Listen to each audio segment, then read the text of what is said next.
What is fraud under contract law?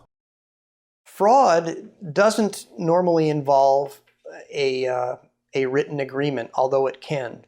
Basically, what fraud is a tort. It's an intentional tort, wherein someone makes a promise or a statement to someone when they never intended to fulfill the promise, or that they knew the statement was false at the time that they made it.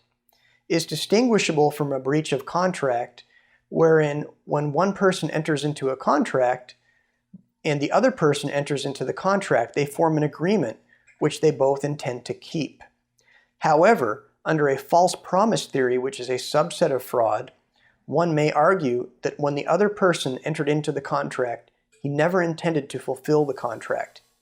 And because of that, he is guilty of fraud.